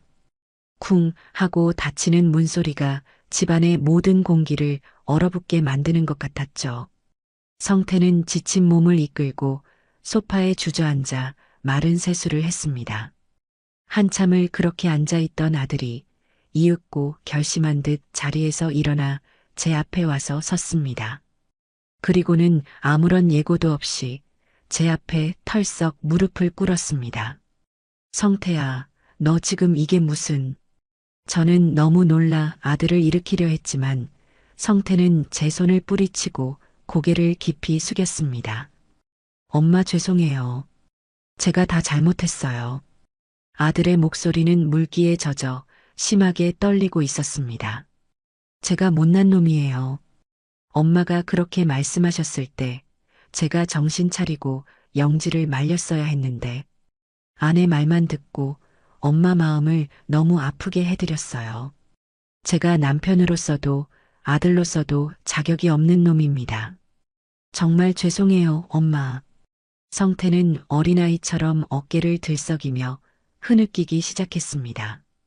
그동안 아내와 어머니 사이에서 겪었을 마음고생, 아내의 잘못을 알면서도 차마 막지 못했던 무력감, 그리고 이 모든 상황을 자초했다는 죄책감이 한꺼번에 터져 나온 것이겠죠. 저는 그런 아들의 등을 조용히 쓸어주었습니다. 일어나거라, 성태야. 왜 모든 게 너의 잘못이라고 생각하니? 너도 마음고생이 심했겠지. 어미와 지어미 사이에서 오죽 힘들었겠어. 나는 다 안다. 제 위로에 아들은 더욱 서럽게 울었습니다. 저는 아들이 마음껏 울도록 내버려 두었어요. 그렇게 한참을 울고 난 아들은 어느 정도 마음이 진정되었는지 붉어진 눈으로 저를 올려다보며 말했습니다. 엄마, 근데 영지는 이제 어떡하죠? 오늘 보니 제가 저러다 정말 큰일이라도 낼 것 같아요. 제가 보기에도 완전히 제정신이 아니었어요. 제가 무슨 말을 해도 하나도 듣지 않고요. 지금은 그냥 내버려 두거라. 자기만의 동굴에 들어가서 스스로를 돌아볼 시간이 필요한 거겠지. 지금은 그 어떤 위로나 충고도 영지 귀에는 들리지 않을 게다. 지금 영지에게 필요한 건 혼자서 자신의 부끄러움과 실패를 온전히 마주할 용기일 거야. 그래도 저렇게 혼자 두면 괜찮다. 그래도 이 집에는 우리가 있지 않니? 우리가 든든한 울타리가 되어주면 언젠가는 스스로 그 동굴에서 걸어 나올 게다. 그러니 너는 너무 자책하지도 영지를 너무 닥달하지도 말거라. 그저 묵묵히 옆을 지켜봐 주는 것. 지금 너가 해야 할 일은 그것뿐이야. 제 말에 성태는 비로소 조금은 안심이 되는 듯 깊은 한숨을 내쉬었습니다. 그날 밤 우리 집은 깊은 침묵에 잠겼습니다. 영지의 방에서는 아주 작은 소리도 새어나오지 않았어요. 저 또한 잠을 이룰 수가 없었죠. 거실 소파에 조용히 앉아 창밖을 바라보았습니다. 오늘 하루 동안 있었던 일들이 파노라마처럼 머릿속을 스쳐 지나갔습니다. 통쾌했냐고요? 아니요, 전혀요. 오히려 마음 한구석이 아리고 쓰렸습니다. 며느리의 실패가 저의 승리가 될 수는 없었으니까요. 우리는 결국 한 가족이라는 끈으로 묶여 있었고 한 사람의 아픔은 곧 가족 모두의 아픔이었죠. 저는 그저 간절히 기도했습니다. 부디 오늘의 이 혹독한 시련이 영지의 인생을 파괴하는 독이 아니라 더 단단하고 성숙한 사람으로 거듭나게 하는 약이 되기를. 눈앞의 이익이 아니라 인생의 더 소중한 가치를 깨닫게 되는 전환점이 되기를. 그리고 우리 가족이 이 상처를 함께 보듬고 이전보다 더 강한 사랑으로 하나가 될 수 있기를. 창밖은 여전히 어두웠지만 저는 저 멀리 동쪽 하늘에서 아주 희미한 여명이 밝아오고 있음을 느낄 수 있었습니다. 길고 길었던 밤이 지나고 새로운 아침이 오고 있었습니다. 다음 날 아침이 밝았지만 영지의 방문은 굳게 닫힌 채 열릴 줄을 몰랐습니다. 아침 식사를 위해 식탁에 마주 앉은 저와 성태, 그리고 민준이 사이에는 어색한 침묵만이 흘렀죠. 민준이는 평소와 다른 분위기를 감지했는지 엄마는 왜 안 나와요? 하고 물었지만 성태는 그저 엄마가 몸이 좀 안 좋으셔서 그래. 우리끼리 먼저 먹자. 하고 얼버무릴 뿐이었습니다. 영지는 아침은 물론 점심시간이 지나도록 방에서 나오지 않았어요. 끼니를 거르는 것은 물론 물 한 모금 마시는 소리조차 들리지 않았죠. 성태는 시간이 갈수록 점점 더 안절부절 못했습니다. 몇 번이나 방문 앞에서 서성거리며 영지야, 문 좀 열어봐. 뭐라도 좀 먹어야지. 하고 말을 걸었지만 방 안에서는 아무런 대답도 돌아오지 않았습니다. 아들의 얼굴에는 수심이 가득했어요. 엄마, 정말 괜찮을까요? 영지가 밥도 안 먹고 저러고만 있으니 제가 죽이라도 끓여서 문 앞에 둬볼까요? 걱정하는 아들의 마음은 이해하지만 저는 고개를 저었습니다. 지금 영지에게 필요한 것은 억지로 떠먹여주는 음식이 아니라는 것을 알았기 때문이죠. 굶주린 것은 배가 아니라 마음일 테니까요. 성태야, 너는 그냥 민준이랑 같이 나가서 바람이나 쐬고 오너라. 내가 영지는 알아서 챙겨볼 테니. 제 말에 성태는 미심쩍은 표정을 지었지만 더는 제 뜻을 거스르지 않고 민준이의 손을 잡고 집을 나섰습니다. 텅 빈 집에는 저와 방 안에 갇혀 있는 영지만이 남았습니다. 저는 앞치마를 둘러매고 조용히 부엌으로 향했어요. 화려하고 거창한 음식을 만들 생각은 없었습니다. 지금 영지의 상처받은 마음을 어루만져 줄 수 있는 것은 소박하지만 진심이 담긴 따뜻한 밥 한 끼라고 생각했죠. 저는 쌀을 씻어 밥을 안 치고 냉장고에서 며칠 전 담가두었던 된장과 애호박, 두부, 양파를 꺼냈습니다. 보글보글 구수한 된장찌개가 끓어가는 소리가 집안에 울려 퍼지자 얼어붙었던 집안의 공기가 조금은 부드러워지는 것 같았어요. 저는 친정 어머니께서 늘 하시던 방식대로 멸치와 다시마로 진하게 국물을 내고 된장을 풀었습니다. 특별한 재료는 들어가지 않았지만 여기에는 제가 영지를 생각하는 마음, 그리고 저를 키워주신 어머니의 사랑이 담겨 있었죠. 된장찌개와 함께 어릴 적 영지가 좋아한다고 했던 기억이 나는 폭신한 계란찜도 하나 만들었습니다. 소박한 저녁상이 차려질 무렵 저는 쟁반에 갓 지은 쌀밥과 뜨끈한 된장찌개, 그리고 계란찜을 올려 영지의 방문 앞으로 가져갔습니다. 그리고는 문을 두드리는 대신 문 앞에 조용히 쟁반을 내려놓고 말했어요. 아가, 저녁 차렸다. 억지로 나오라는 말은 안 하마. 그래도 밥은 챙겨 먹어야지. 문 앞에 놔두고 갈 테니 배고프면 조금이라도 먹으렴. 저는 그 말만 남기고 조용히 거실로 돌아왔습니다. 얼마쯤 시간이 흘렀을까요? 달칵하고 영지의 방문이 아주 조심스럽게 열리는 소리가 들렸어요. 그리고는 쟁반을 들고 들어가는 기척이 느껴졌죠. 저는 못 들은 척 텔레비전 채널만 이리저리 돌리고 있었습니다. 한참 뒤 영지의 방문이 다시 열렸습니다. 제 예상과는 달리 영지는 빈 그릇이 담긴 쟁반을 들고 거실로 걸어 나왔어요. 이틀 만에 제대로 마주한 영지의 얼굴은 말이 아니었습니다. 퉁퉁 부은 눈, 핏기 없이 하얀 얼굴, 헝클어진 머리카락. 하지만 그 모습이 밉다거나 흉하게 보이지 않았어요. 그저 제 마음을 아프게 할 뿐이었죠. 영지는 쟁반을 식탁에 내려놓고 제 앞에 와서 한참을 망설이며 서 있었습니다. 무슨 말을 해야 할지, 어떤 표정을 지어야 할지 모르는 사람처럼요. 저는 아무 말 없이 영지의 손목을 잡아 소파에 앉혔습니다. 그리고는 가만히 등을 쓸어 주었어요. 밥은 입에 맞더냐. 제 나지막한 물음에 영지의 눈에 다시 그렁그렁 눈물이 차오르기 시작했습니다. 그리고는 제 어깨에 얼굴을 묻고 아이처럼 흐느끼기 시작했어요. 어머님, 제가 잘못했어요. 저는 우는 며느리의 등을 계속해서 토닥여 주었습니다. 괜찮다, 다 괜찮다 하는 무언의 위로였죠.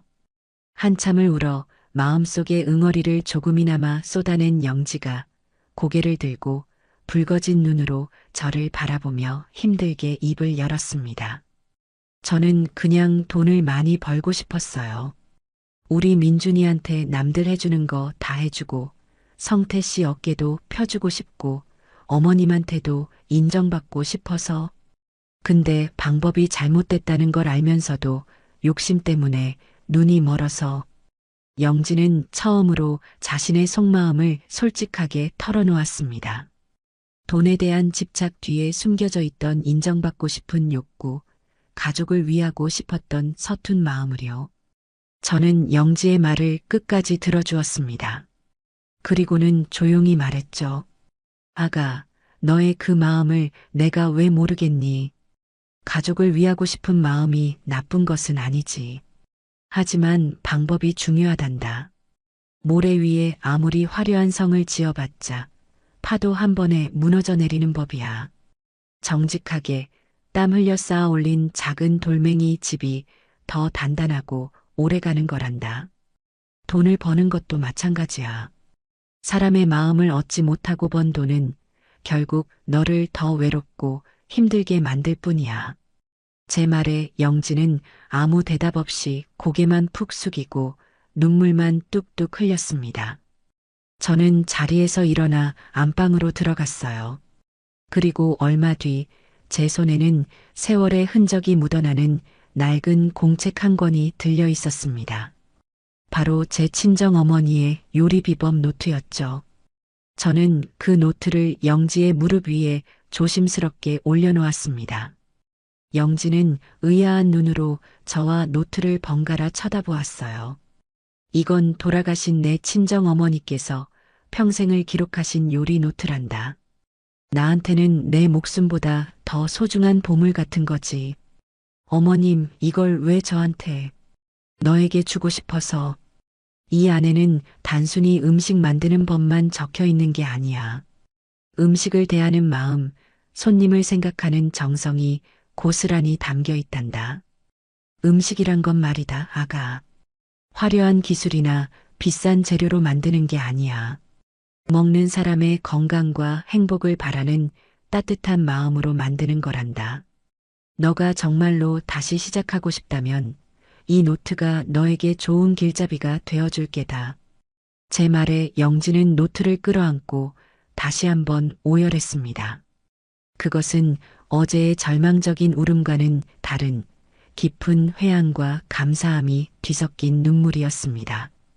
저는 그런 며느리를 꼭 안아주었어요. 우리는 한참 동안이나 그렇게 서로를 부둥켜 안고 있었습니다. 창밖은 어느새 짙은 어둠이 내렸지만 우리 마음속에는 그 어느 때보다 따뜻하고 밝은 희망의 촛불이 켜지고 있었습니다. 상처는 깊었지만 우리는 분명 그 상처를 딛고 다시 일어설 수 있을 것이었습니다.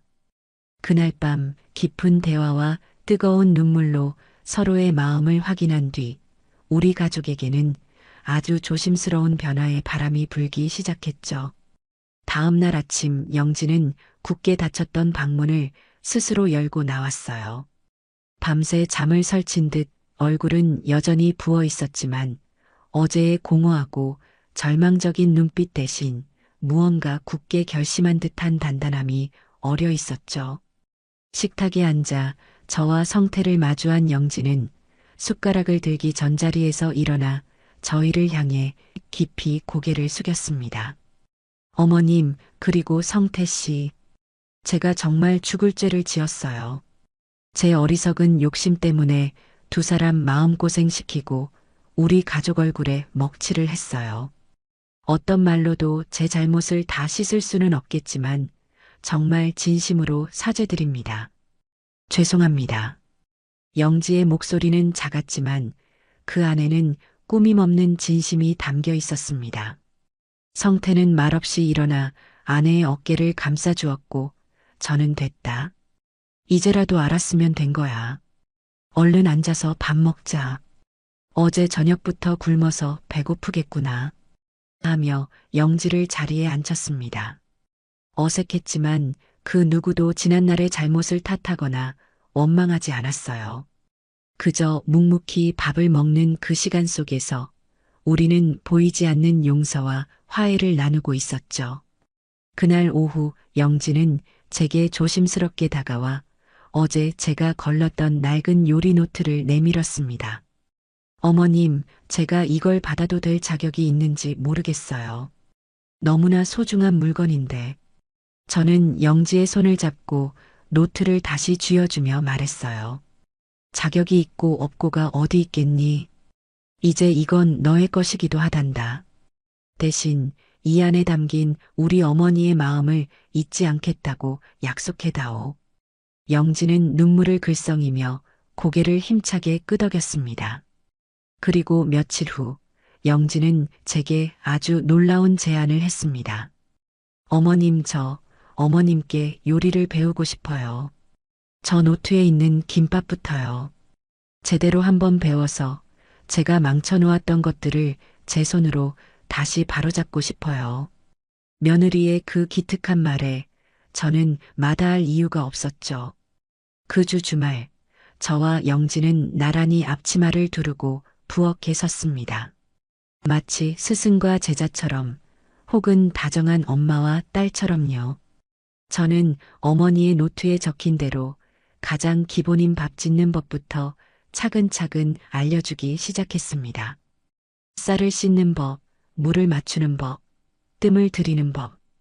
영지는 제가 하는 모든 것을 하나라도 놓칠세라 집중해서 보고 따라했습니다. 이전에는 그저 귀찮게만 여겼을 과정들을 이제는 경건한 마음으로 대하고 있었죠.